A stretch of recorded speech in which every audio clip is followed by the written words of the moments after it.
So these are the results about the ligand. There were two charge, positive, negative two charges, and its molecular formula is this, and number of fragments three because there are three chains, two chains, and one ligand chain.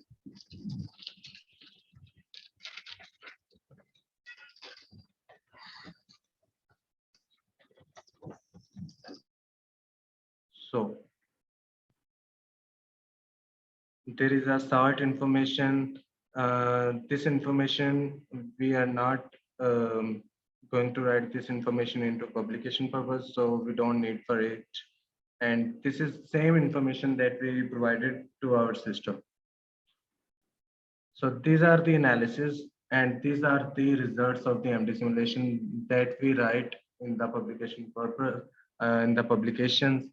And protein ligand RMST. Root mean square deviation. What is root mean square deviation? Root mean square deviation is basically a movement of the complete protein structure from its initial position to its final position, where it can go at its final and compact form. You can see that this is a protein. This gray, gray color, I think it is a protein, and this is a red thing that is a ligand, and both should be the immersed into each other. If we analyze these results, we can say that these results are not very much good, but can be acceptable because there is only 0.5 nanometer square deviation between the protein and ligand complex. And after the 75 nanosecond, this structure has been completely stable. You can see there is no deviation after 75 nanosecond, but before 75 nanosecond, there is only 0.5 nanometer deviation. So we can say that this is not a bad results as well, but we are not saying that these are the very much good results, but these are the acceptable in the publication because we are performing MD simulation on 100 nanosecond. So changes will be occurred. After that, RMSD analysis. So this is the complete information that has been written. The beautiful thing of the Maestro is that all the information is present in this PDF report about the RMST. What is RMST? What should be the RMST? So ideal RMST should be 1 to 3 angstrom, and our RMST is about 3.2 angstrom. That is acceptable and very good. But the changes during the results are showing that there is deviation only 0.5 nanometer. So after analyzes these results, we are able to do other analysis like protein root mean square fluctuation. Root mean square fluctuation show. Excuse me, sir. Yes, doctor. Excuse me, sir. As I don't know how you get here from uh, after the. Okay, I will tell you. I will tell you, doctor. I will tell you. Samra, actually, the standard value of the RMSD should be 1 to 3 angstrom, but there are many publications whose value is about 5 to 6, even 7 angstrom. But if you have the ability and if you have the strong literature, you can justify that results. Then their results also be acceptable, can be acceptable in the journals. So if there will be deviation, roadman square deviation up to 5 or 6 angstrom, there is the possibility that there may be the loops in the protein. So that is acceptable. We can say that there are loops due to which protein deviate from its initial position to get the stability. So we can say this reason and we can give this reason to justify our results if the RMST is up to 5 or 6 angstrom. So Dr. Daniel, actually these results came, Dr. Daniel, actually these results came when we performed the MD simulation, and after that, after MD simulation, we click on simply in the Linux, I will show you. We moved on the task and we simply here write simulation interaction diagram. Dr. Daniel, this is a simulation interaction diagram, and we simply click on load and we load the file. I will write the file name which we will choose. File name is that same file out dot cms. But this file will be with the another name that we keep during the job running.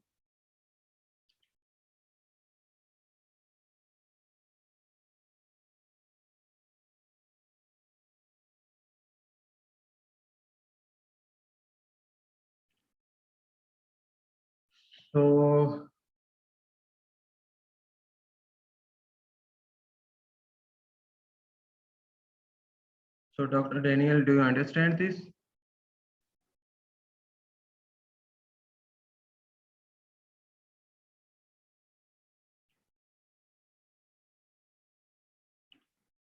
We were on the RMSF root mean square fluctuation.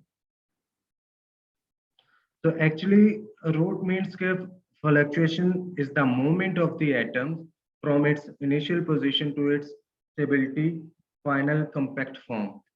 So we can say before in initial stages, RMST and RMS always higher than other regions because of loop formation and other many factors, because preparation steps performed, and maybe there are some ions or other non-standard elements that could not be removed. So due to those factors, RMST and RMS may be higher than other regions in the starting region. So this is it should be between 1 to 3 angstrom. So its RMS value is higher because this was not prepared well, but because of low formation. But these results we can justify, and this is the paper that is submitted in the Journal of Biomolecular Structures and Dynamics. This is the paper. After that result, we will move on the about the root mean square fluctuation. Every information is there. You can read this information as well. After that, protein secondary structure, alpha helices are 38.92%, beta strand 7.04, and total secondary structure elements are 45.96. This is showing that this structure is not much better, but can be run on the MD simulation if we have good results of the RMST, RMSF, and interactions with hydrogen bondings. So for the better structure and for the better protein structure, there should be high value of the beta strands, because beta strands always show the compactness of the protein structure.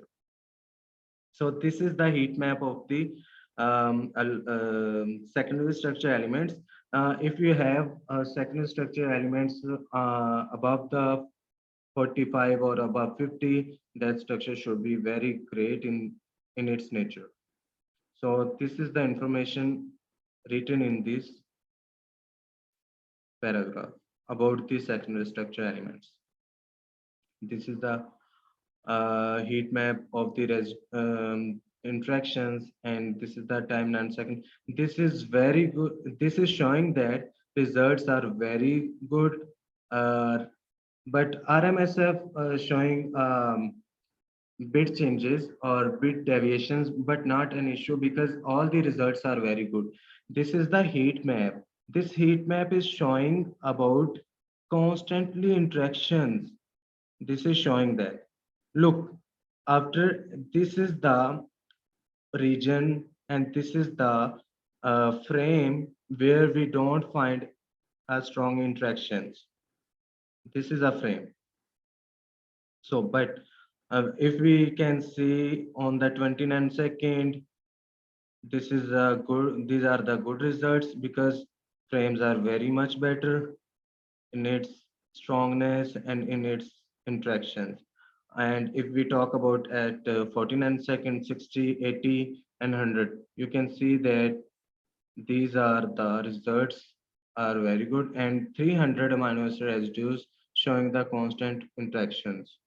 After that, this is the options that you can place this heat map into publication or not. So generally, we don't place this heat map into the publications. After that, these results. This is the root mean square fluctuation of the ligand. This is also good. It's mean that this is not showing much deviation and fluctuations.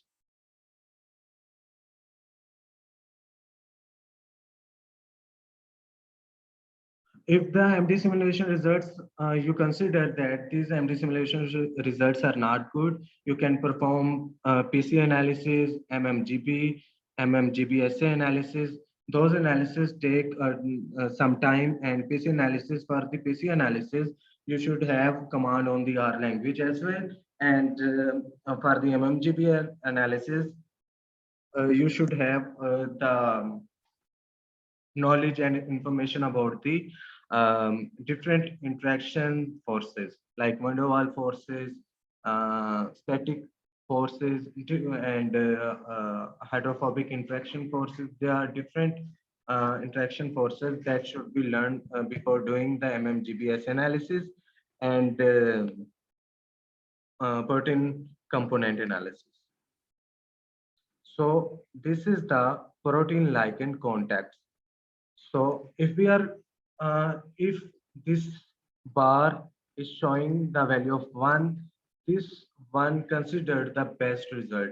And we can consider that at one value, the results showing the best value. And at one, we can say that this protein contains the water bridges. And this is showing that 417 is showing the hydrogen bonding. Lysine 417 is showing the hydrogen bonding with the ligand,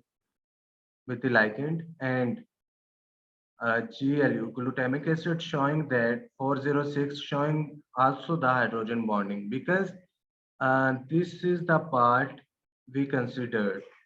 On the upper part we cannot we don't consider in, but we can consider in exceptional cases, but we always consider this part. This is the first part, and we always consider this part. It's mean that glutamic acid 406 showing the hydrogen bonding with the protein compound and ligand. After that, there are some other analysis, and this is the information written about this profile.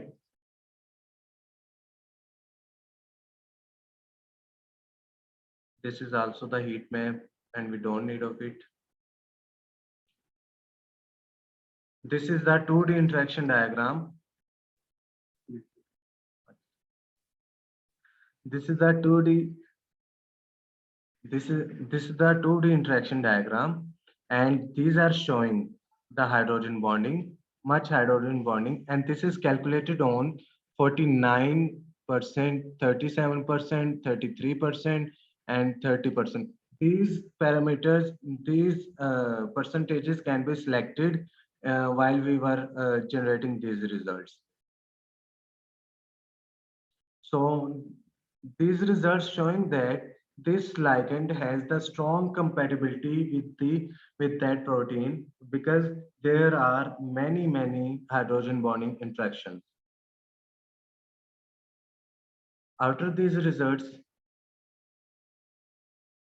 we will move on the radius of gyration, intrahydrogen bonding, and solvent accessible surface area. From these results, we take generally solvent accessible surface area and radius of gyration, because these results are important and other results are not very much important for the publication purpose as well as our research. And simply radius of gyration is the movement of the atoms of the protein around its axis. And during MD simulation, we observed that how much protein atoms can be moved from its, and on which distances these atoms can be moved from its initial point. So after that, we will observe the solvent accessible surface area. This is the area of the protein that is covered by the liquid of the system. So these were the results of the MD simulation, and these results generally includes in the publications. So after that, about these results, here is the information. Ligand RMSD, root mean square deviation of a ligand with respect to the reference conformation. Typically, the first frame is used as the reference. Here is the all information. What is radius of gyration? Radius of gyration measures the extendedness of a ligand and is equivalent to its principal moment of inertia. So this is the complete information and complete profile of the protein ligand simulation. And if we are not satisfied with the results of the MD simulation, we move towards the MMGBS analysis and protein component analysis, that is called PC analysis. Thank you.